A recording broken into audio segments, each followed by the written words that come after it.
we are moving to the text. First para for this convocation or convocation, I plan to separate my remarks into two parts.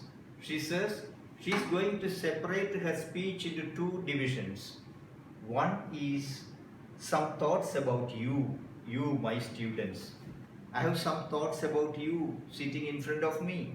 That is some thoughts about the students, graduating students. You are going to be awarded the degree, the women students here, and some thoughts about us who teach in a women's college. So I think of you who are graduating now, taking degrees, you women students, and I think also of us women teachers here who teach in women's college, but ultimately those two parts are indivisible. That cannot be divided actually. Those who teach you and you are being taught by us, we cannot be separated. There is no division between you students and we teachers. There is no difference at all between you sitting before me and we teaching you. It is inseparable or indivisible. If university education means anything beyond the processing of human beings into expected roles through credit hours, tests and grades, and I believe that in a women's college especially, it might mean much more. It implies an ethical and intellectual contract between a teacher and a student. Now she refers to the contract between a teacher and a student. There is or there should be a contract between a teacher and a student. There should be, because the teacher's aim should be the well-being of the students. Always. A teacher will be happy if you reach good levels in your life. A teacher will be naturally happy. So, if university education means anything beyond the processing of human beings into expected roles, role meaning you act a role in a drama or in a cinema, your role, the part you act. Expected roles, some parents want you, not you, some parents want their children to be doctors, engineers, officers, branch managers, etc. That is the expected role. And I think no parent ever wants his child to become a carpenter, to become a daily wage earner, to become a painter. So nobody wants their children to be doing menial jobs. Nobody wants. Everybody, every parent, almost every parent wants their children to become employed in supervisory posts, not obeying posts, not subsidiary posts, but supervisory posts. That is what she means by expected roles.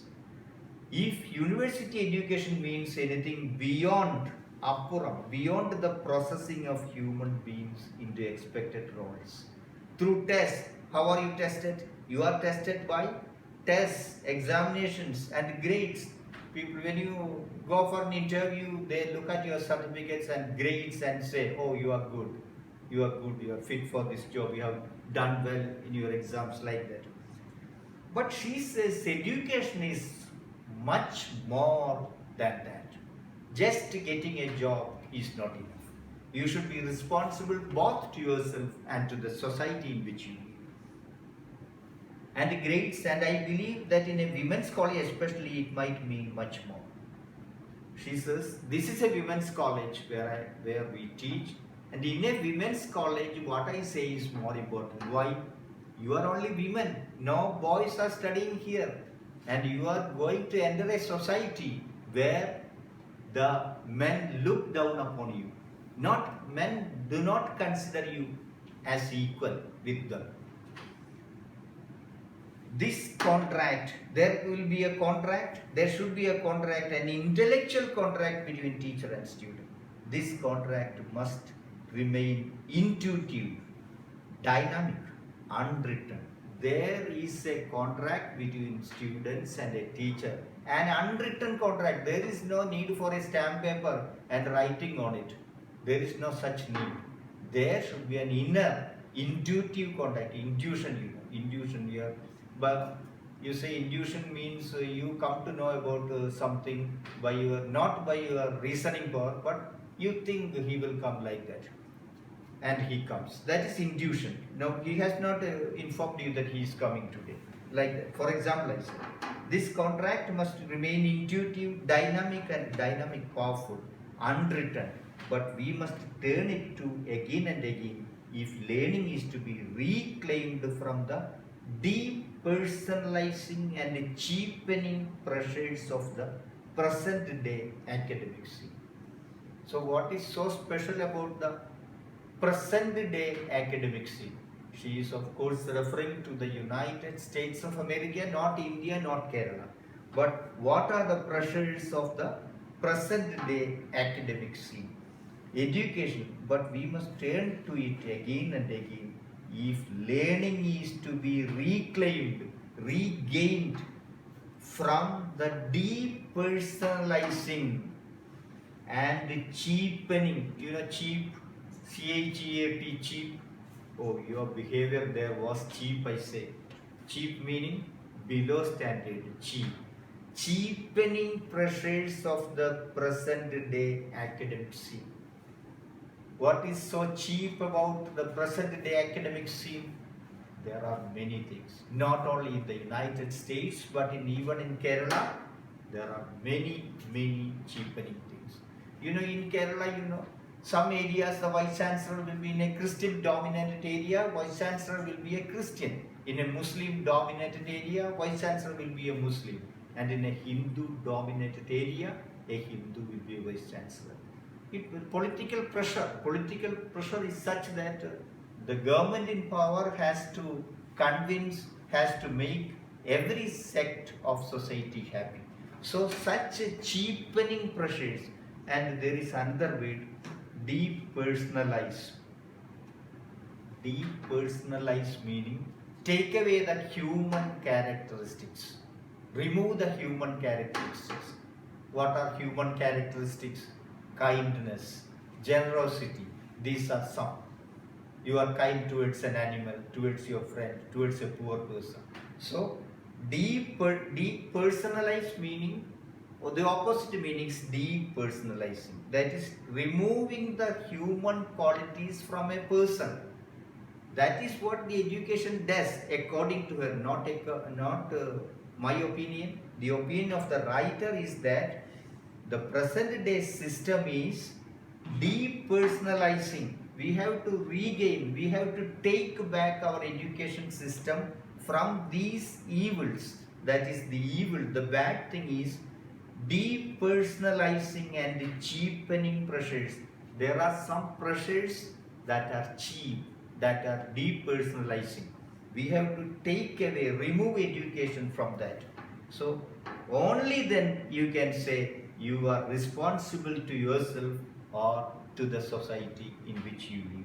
So the meaning of depersonalizing means depersonalize.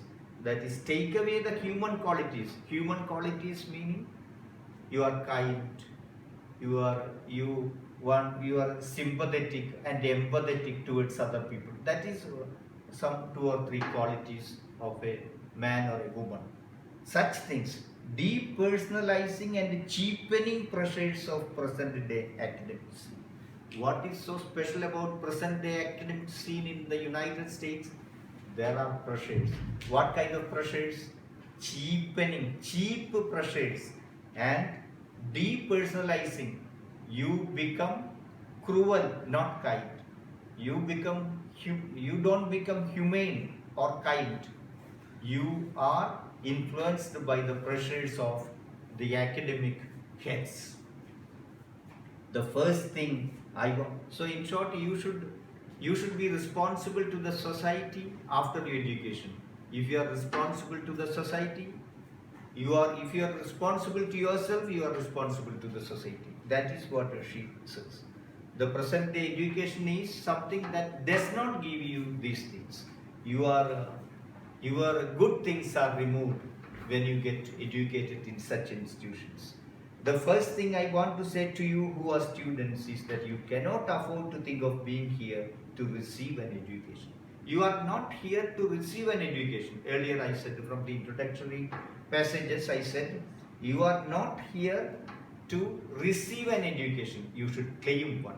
Even in India, it is law, it is rule, it is a rule was enacted in India that we also have right to education, all Indians. For basic education, we have all rights. Coming back to India. And you cannot afford to think of being here to receive an education. You will do much better to think of being here to claim one. Again, repetition from the introductory passage. You are here to claim an education, not receive. Whatever the government says or government asks you to study, you study. Beyond, education must go beyond that. Education must go beyond what government asks you to study. Beyond that, you must learn. You will do much better to think of being here to claim one.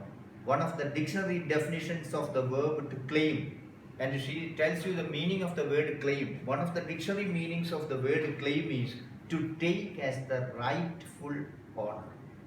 You are the rightful honor of education. You can claim that because you have right, avagash. You are to take as the rightful honor. She tells you the dictionary meaning of the word claim. To assert in the face of possible contradiction. Contradiction is difference of opinion. If you say something good, there will be great difference of opinion from the opposing side, from the opposite parties. To take as the rightful honor, to assert in the face of possible contradictions. Even if there is objection or contradictions coming against you, you should stand your ground. That you should argue for your stance. You should not withdraw yourself even if there is objection from a large number of people. Because you are convinced that what you are saying is good for the society. To receive it is to come into possession of. To receive, as I told you just now, that is free ration is given by government. You go to ration shop and you receive rice and other kits. So that is government generosity and you receive. It is not something that you claim, but something offered by government. To receive is to come into possession of, to act as receptacle or container for. So to receive, receptacle is the same as container, something that receives something else, a container, a holder, a bucket or something like that. As a receptacle or container for, to accept as authoritative or true. To accept as authoritative, the same meaning as true. The difference is that between acting and being acted upon. She tells you the meaning of claim and receive. Receive, you have no role. You just go there, you receive whatever is offered. But claim is not like that. You go and claim because you have the right to get it. So the difference is that between acting and being acted upon, that is, claim is you go and act, that is claiming. But receiving is somebody else is acting upon you. That is, you cannot allow yourself to be acted upon by others. You are not an instrument to be played by others. So violin or guitar, some such instrument. You are not such an instrument to be played by others. You should play yourself. The difference that between acting and being acted upon, that she wants you to act, not she does not want others to act upon you. And for women, it can literally mean the difference between life and death. And I say, children, students, my graduating students, she tells you that for women, not for men, for women, this really means a difference between life and death. If you don't listen to my words, there is a vast difference between what is claimed and what is received. That for women means a fight between life and death. If you don't claim, you will die. If you just go on receiving, there is no meaning in your life. You should start claiming things. Otherwise, there is a difference of life and death. You should live, not die. You should be free from the clutches of men. One of the devastating weaknesses of university learning, third paragraph, one of the devastating, devastate meaning to damage, to ruin. One of the devastating weaknesses of university learning, of the store of knowledge and opinion that has been handed down through academic training, has been its almost total erasure of women's experience and thought from the curriculum. That is simply, it means whatever a woman thinks you cannot find in your curriculum. In your curriculum offered by the government in the United States has nothing that is offered by a woman. Woman is not considered anywhere at the upper or top realms of education. One of the devastating weaknesses, one of the weaknesses of university learning, one of the defects of university learning or of the store of knowledge and opinion that has been handed down, given down through academic training has been its almost total erasure, E-R-A-S-U-R-E. Now, if I do like this, I erase this, remove this with a cloth or with some tool, I erase this. That is eraser. Total erasure of women's experience and thought from the curriculum. Curriculum is what you study, the textbooks or the material for study. Whatever you study in the United States way back some 50 years back, that had nothing to do with women's experiences or women's writings. Nothing was there. Women were not given any prominence at the university level.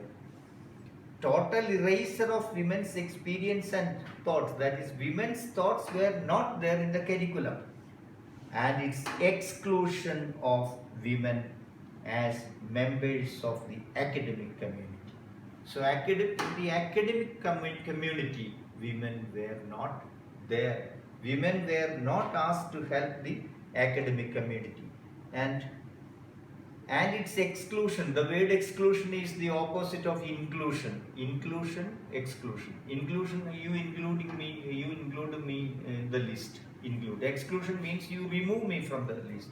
So women were excluded, removed from the curriculum making people. That is what textbooks students should study. In such matters, women had no freedom at all.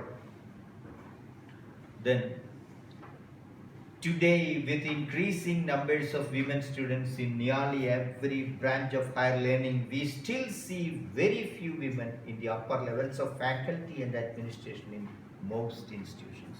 When you read this, you should think of the United States, not think of Kerala. Kerala is far, far better in such things. Today, with increasing numbers of women students in nearly every branch of higher learning, the author goes to tell you that now in the United States, there in the higher levels of learning, maybe postgraduate level or MPhil or doctoral thesis, such level, there are many women now meaning 50 years back. Today, with increasing numbers of women students in nearly every branch of higher learning, in almost all branches of higher learning, I say post-graduation, doctoral degree or MBBS or BTech like that, there are many women students. But what's the problem? We still see very few women in the upper levels of faculty and administration in most institutions. For study, there are many women, but the problem is at the decision-making level or at the faculty level, the teaching level, there is nobody. Many women are not there, only a few women. We will see very few women, only a few. Suppose there are 50 male teachers, only 5 female teachers. There is no equality, there is no gender equality. That is, if there are 50 teachers, 50 male teachers, there should be, if there are 50 teachers, there should be at least 20-25 female teachers, but nothing like that. If there are 50 teachers altogether, only 5 teachers were female.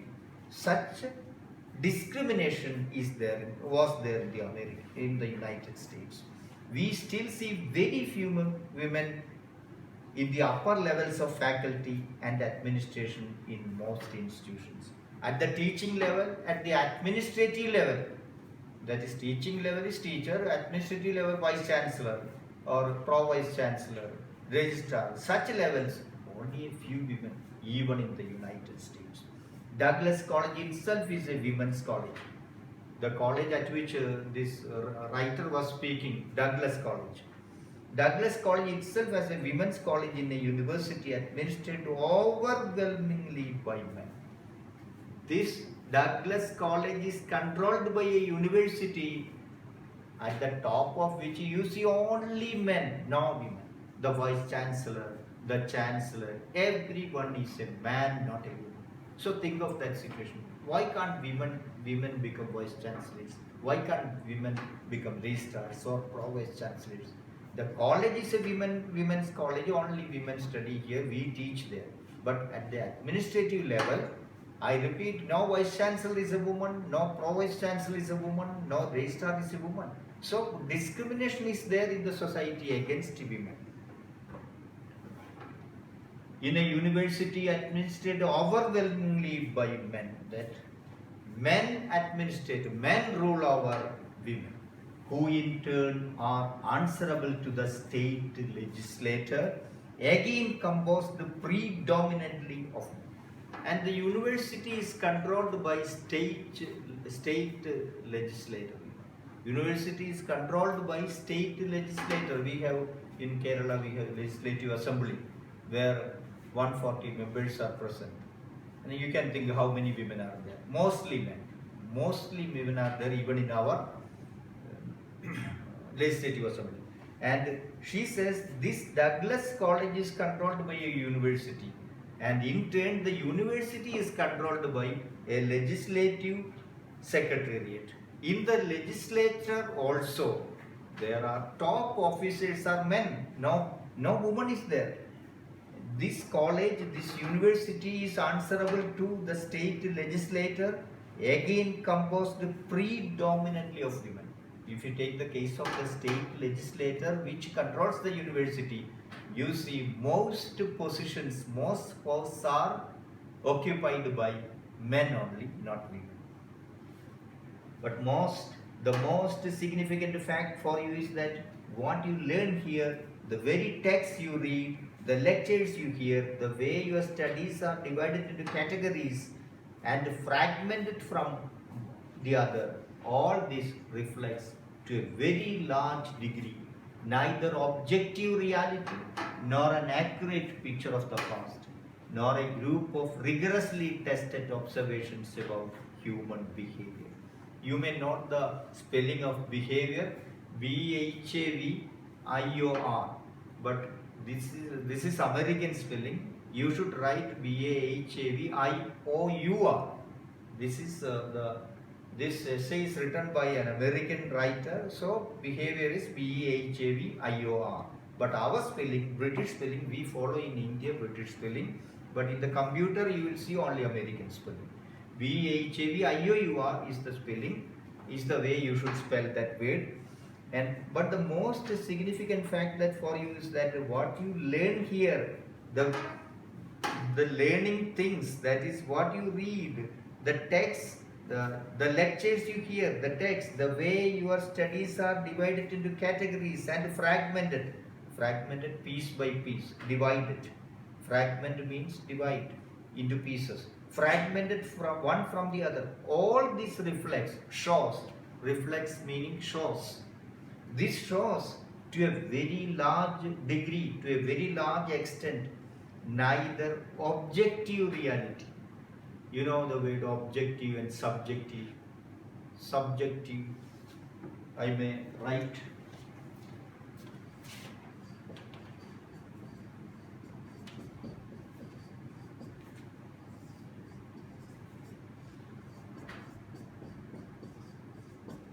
subjective and objective. Subjective, beauty is subjective. Beauty is subjective. To tell you the meaning, I am saying this. A particular flower, I say it's beautiful. That is my subjective version, my version. You may look at the same flower and say it's not good, it's an ugly flower. So, your opinion may be different. Subjective means what I say is mine, you may not agree. And objective is, again, about the Malayalam film Drishyam, I say it's great. A very wonderful movie, I say. You may not think so. So it is my subjective version, my personal version. Objective meaning, I think of the outside facts.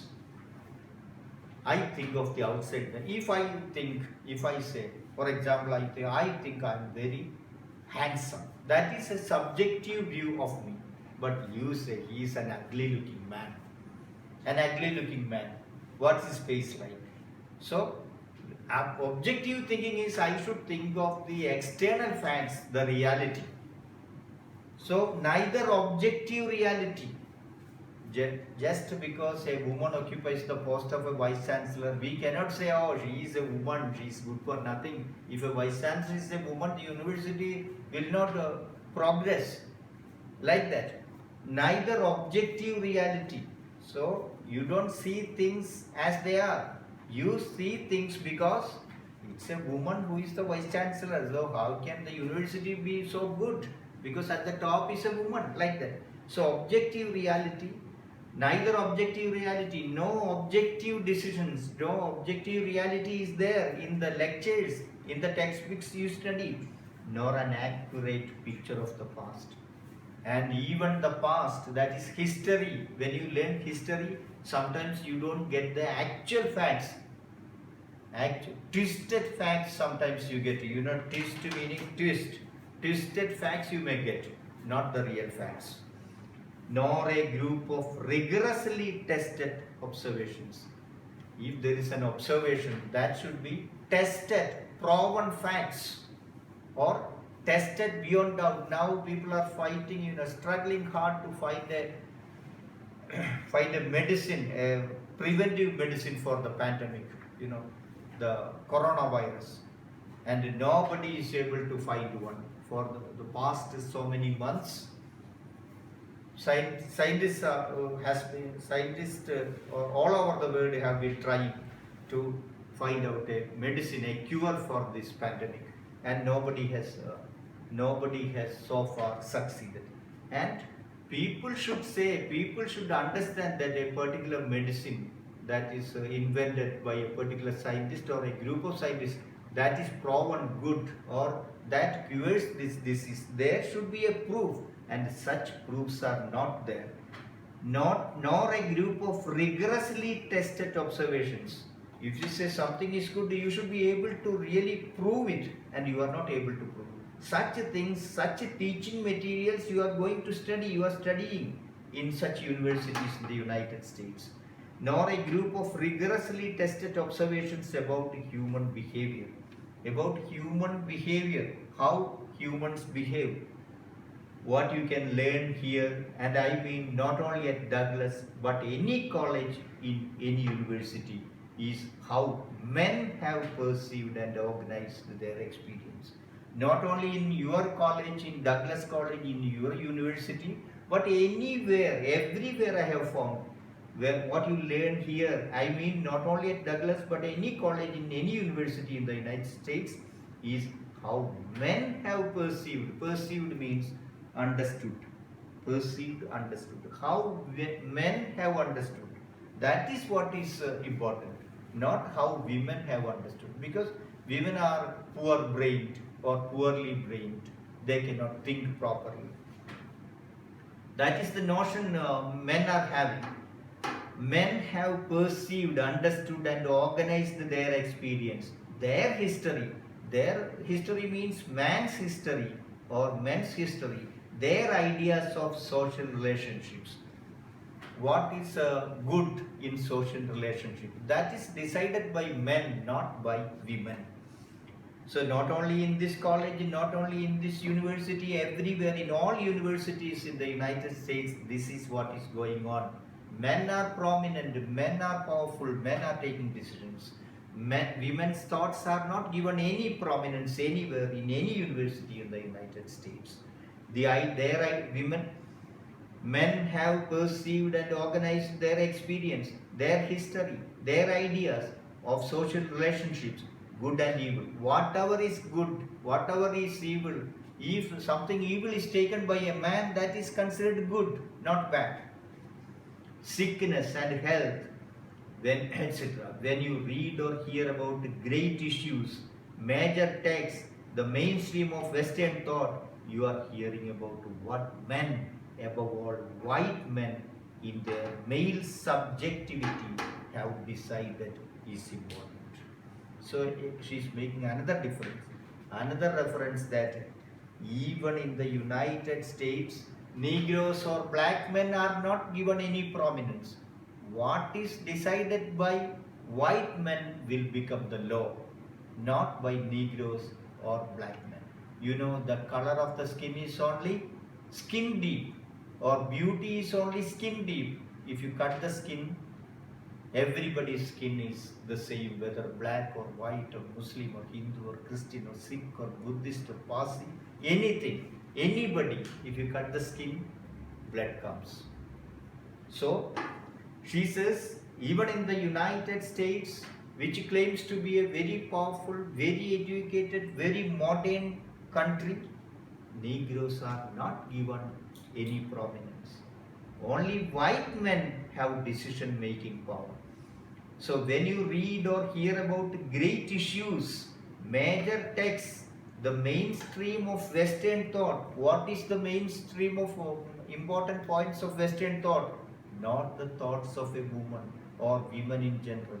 What men thought becomes law. You are hearing about men, above all white men. Important point, even in the United States, white men are given prominence, not black men. Their male subjectivity have decided is important. Their male subjectivity, again, subjective, objective. Male subjectivity, what the men think is true, is good, good for the country, good for education, what text they think is good, that comes into existence, not what the women think. All these paragraphs she is trying to tell you, even in a modern country or a country that claims to be modern, women are nowhere in the picture at the upper levels of society or government or education institutions. Above all, white men in their male subjectivity have decided is important. I think it's enough for, we have just covered three paragraphs only, but I think it's almost 1 hour. I finished for the time.